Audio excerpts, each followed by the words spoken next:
Bom, pessoal, boa noite. Hoje nós vamos dar continuação ao nosso conteúdo e hoje nós vamos falar das operações unitárias que são relacionadas à comunição.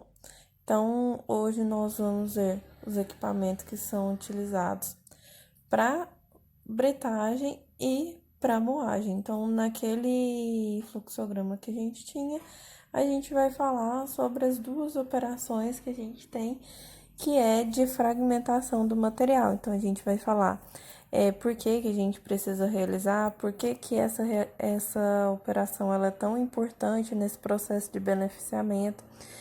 E, por fim, vamos ver também quais são os equipamentos mais utilizados na mineração para realizar essa britagem e moagem dos materiais que vão ser levados para a concentração.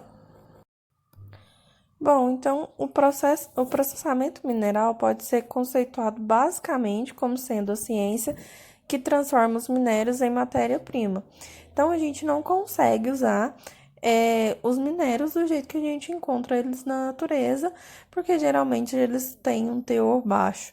Então, a gente precisa passar eles pelo processamento mineral, que é a transformação e enriquecimento dele, para que a gente possa utilizar ele e comercializar.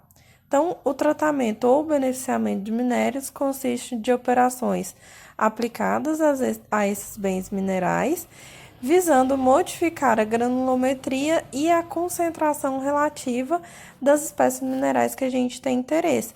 Então, a gente não vai beneficiar tudo, a gente vai beneficiar apenas aquele elemento que a gente tem interesse, tanto na sua identidade química ou então na sua característica física. Então, aqui, para a gente entender um pouco da importância dessa operação de comunição, eu trouxe para vocês aqui uma tabela de distribuição de consumo de energia de uma planta de mineração. Então, a gente tem as operações de fragmentação, concentração, eliminação de rejeito e abastecimento de água. Então, como a gente pode ver na distribuição da tabela, a operação de fragmentação é aquela que possui o maior consumo energético. Então, se ela tem o maior consumo energético, significa que é onde a gente gasta mais dinheiro para que a operação ela aconteça. Então, cerca de 80% nesse estudo de caso aí, lá em Minnesota, nos Estados Unidos, que é o processamento de minério de ferro, 80% do consumo e do gasto energético ela vai para fragmentação. E ele vai para a fragmentação porque a fragmentação em si é uma etapa muito importante, porque é nela que a gente vai garantir o grau de liberação dos nossos minerais. E se a gente não obter esse grau de liberação, a nossa concentração ela não vai ser eficiente. Então, por isso que a gente tem essa etapa de tão grande importância, porque é aqui que vai ser decidido a eficiência do nosso processo de concentração de minerais. E por que é tão importante essa eficiência? Porque é o material que a gente vai vender, então a gente vende um certo teor. Se a gente não consegue chegar a esse certo teor, as nossas vendas elas não vão ser concretizadas. Então a gente precisa sim chegar em um teor estabelecido que é comercializável. Por isso que é tão importante a fase da britagem para conseguir esse grau de enriquecimento dos minerais que são retirados. Bom, mas então o que é essa comunição em si? Nada mais é que uma fragmentação que abrange o conjunto de operações responsáveis pela redução do tamanho das partículas. Então, a gente retira material grosseiro da mina e aí a gente precisa diminuir o tamanho dessas partículas. Então, eu pego rochas que são muito grandes e eu não posso levar ela direto para a concentração porque eu preciso de grau de liberação. Então, o que eu faço? Eu passo primeiro por uma etapa em que eu vou reduzir o tamanho dessas partículas que foram obtidas lá na etapa de lavra, que é a retirada da rocha da natureza, e ela sai em grandes proporções e eu não posso usar ela desse tamanho na minha etapa de beneficiamento. Então, por isso, eu preciso reduzir o tamanho dessas partículas para obter maior eficiência. Então, a fragmentação nos equipamentos de moagem e de britagem, ela pode ocorrer de três formas. E essas três formas que eu tenho são, primeiramente, cisalhamento, aonde a resultante é uma partícula quase do mesmo tamanho que eu tinha, ou então partículas muito finas. Então, esse tipo de fragmentação, ela não é tão eficiente.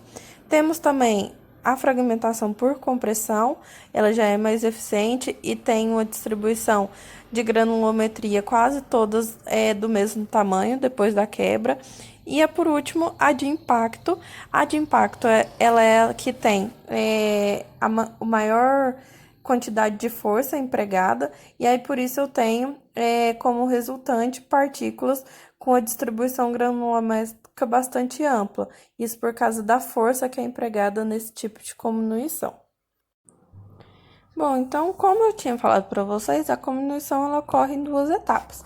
Primeiro, na britagem, com os britadores, e aí, nesse caso, a fragmentação de blocos de minério é aquela que é vinda da mina, e aí, então, ela é realizada uma fragmentação para obter granulometria que seja compatível para a utilização direta no processamento.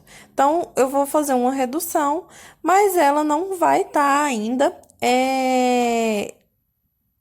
ela não vai estar do tamanho que eu necessito. Então, eu mando ela para uma segunda fragmentação que ocorre na moagem com os moinhos. E aí, essa fragmentação, ela é uma fragmentação mais fina, onde eu tenho que obter um material na forma de pó. E aí, esse pó, sim, vai estar numa granulometria necessária para fazer a concentração dos nossos minérios. Então, a partir de agora, nós vamos falar quais são esses equipamentos que são utilizados. Primeiramente, na britagem, então vamos falar quais são os britadores mais convencionais ou que são mais utilizados na mineração. Não vamos falar de todos, mas vamos ter o conhecimento daqueles que são mais utilizados e acredito que se vocês forem trabalhar, o que vocês vão ver nas minerações. Então, vamos lá.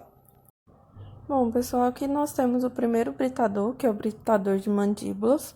É o mais comum na mineração e é um equipamento utilizado para fazer britagem primária em blocos de elevadas dimensões e dureza.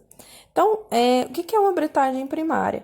Na maioria das vezes, a etapa de britagem ou de moagem, ela não acontece em um só equipamento, mas sim numa sequência de equipamentos que são utilizados para deixar o material no tamanho que a gente necessita. Então, pode ocorrer uma britagem primária, uma britagem secundária, uma britagem terciária, em equipamentos que são diferentes entre si.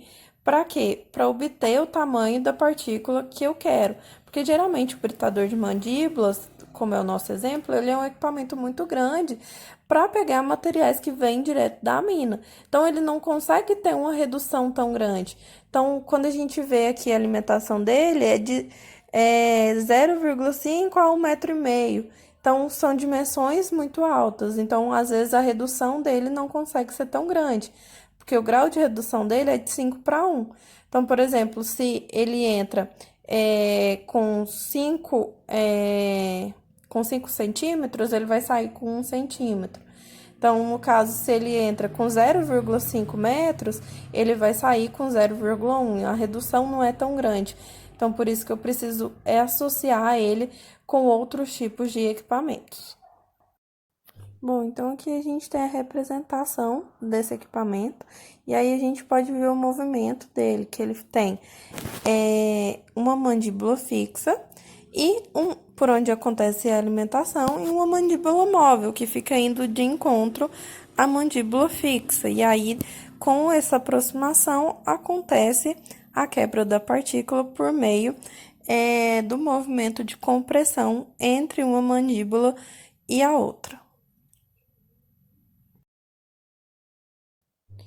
Já que nós temos o britador cônico, que também é um equipamento geralmente usado na britagem primária, também é um equipamento grande, robusto, que também pode receber grande quantidade de material a ser fragmentado. Ele é melhor que aquele que a gente tinha visto do britador de mandíbulas, porque a alimentação de material ele pode ser feita a 360 graus, então de todos os lados do britador pode acontecer a alimentação. Já no britador de mandíbula acontece só pelo lado da mandíbula fixa. A alimentação dele também é grande, de 1 a 1,6 metros, e já o grau de redução dele é maior. Lá, o que a gente via no britador de mandíbulas era de 5 para 1, aqui a gente tem uma redução que consegue ser maior, mais eficiente, que é a redução de 8 para 1. E aí, aqui a gente tem a representação desse equipamento. Então, a gente pode ver que ele tem um movimento giratório e ele tem um movimento de pêndulo, onde esse cone ele fica aproximando e afastando das bordas do equipamento. Então, ocorre dois tipos de fragmentação. Então, ocorre a fragmentação tanto por compressão, quando ele afasta e aproxima das bordas do equipamento, e por cisalhamento, a partir do momento que esse cone central, ele faz um cisalhamento com as bordas do equipamento. E aí, assim, acontece a fragmentação do material. Bom, seguindo, temos então o britador de impacto. O britador de impacto é aquele que tem a maior energia empregada, então o gasto energético dele também vai ser maior. Geralmente a redução dele não é tão boa, então ele fica de 6 para 1, de 10 para 1. E ele tem como desvantagem o grande desgaste do equipamento por causa da energia que é utilizada para a quebra.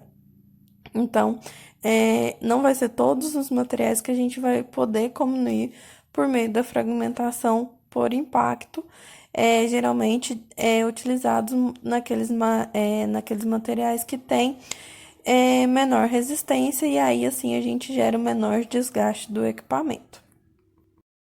E aí, aqui em seguida, a gente tem a representação do que acontece.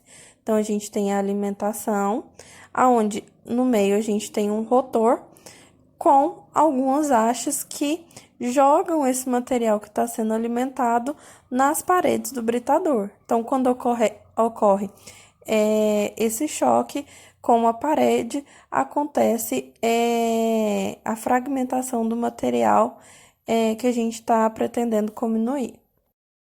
O último tipo de britador que a gente tem é o britador de rolos. Então, são dois rolos girando em direções contrárias. E quando eles se encontram no meio, ocorre, então, a combinação do material por meio de cisalhamento e compressão. Ele geralmente é utilizado em britagem secundária, terciária, porque a alimentação dele é pequena, é baixa, então de 0,1 a 0,3 metros. Então, material pequeno a ser comunido. Então, por isso, geralmente, a gente tem ele como opção de britador secundário ou terciário. Aqui nós temos, então, a representação, onde a gente tem a alimentação por cima dos dois rolos. E aí, então, ela passa por meio desses rolos e ocorre, então, a redução do tamanho do material por meio da combinação que ocorre no encontro desses dois rolos, aonde acontece a combinação e por meio da compressão e cisalhamento. Seguindo, então, agora nós vamos dar início aos equipamentos que são utilizados para moagem. Então, vamos ver quais são os moinhos mais utilizados. Então, todos os moinhos que são utilizados na mineração, ele tem o mesmo desenho, que é, então, um moinho com carcaça cilíndrica, revestida internamente com placas de aço ou de borracha, que gira sobre mancais e contém no seu interior cargas que são barras ou bolas, que vão ajudar na comunicação dos materiais. Então, no primeiro caso, nós temos o moinho de barras. Geralmente, é essa sequência. A gente tem moagem primária com moinho de barras e moagens secundárias com moinho de bolas. Então, os moinhos de barras utilizam barras cilíndricas, como os corpos moedores, que ficam dentro desse cilindro. E os moinhos de barras são utilizados em circuitos abertos, preparando o material para alimentação de moinhos de bola. Então, eu pego o material que sai da britagem e coloco no moinho de barras, e aí depois esse material que já vai estar com a redução maior, ele passa para o moinho de bolas, que é onde eu vou conseguir essa maior redução do material. Um moinho de bolas, ele utiliza esferas como os corpos moedores dentro do moinho, e são fabricados em uma ampla faixa de relações de comprimento e de diâmetro, que podem ser escolhidas em função da granulometria da alimentação e então o produto que eu pretendo obter dessa fragmentação. Ele tem ampla aplicação no segundo estágio da moagem, então ele geralmente é utilizado como moagens secundárias, recebendo o material que já foi moído numa britagem primária em um moinho de barras, que consegue receber material com alimentação maior. A alimentação do moinho de bolas ela é mais restrita e ele tem que ser com a dimensão menor para que não haja problemas de manutenção do equipamento. Aqui nós temos então a representação do que acontece na moagem. Aqui nós temos o exemplo de um moinho de bolas, mas a representação seria o mesmo para um moinho de barras. E aí, então, aqui a gente tem esse moinho girando, que é quando ele gira, gera o revolvimento do material lá dentro, o material junto com os corpos moedores, nesse movimento, ele gera, então, a cominuição. Aqui nós vemos só as bolas antes girando e aqui a bola junto com o material. E aí, assim, ocorre a cominuição.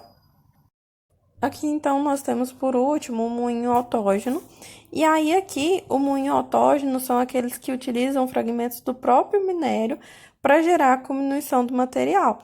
Então, aqui não são utilizados corpos moedores, como barras ou bolas. Aqui, a cominuição ocorre pelo próprio material. Então, ele fica revolvendo ali naquele movimento circular. E aí, a quebra ocorre com impacto entre os próprios materiais a serem cominuídos. E aí, esse tipo de moinho, ele é mais utilizado para materiais que têm grande resistência e podem, assim, gerar a sua própria cominuição.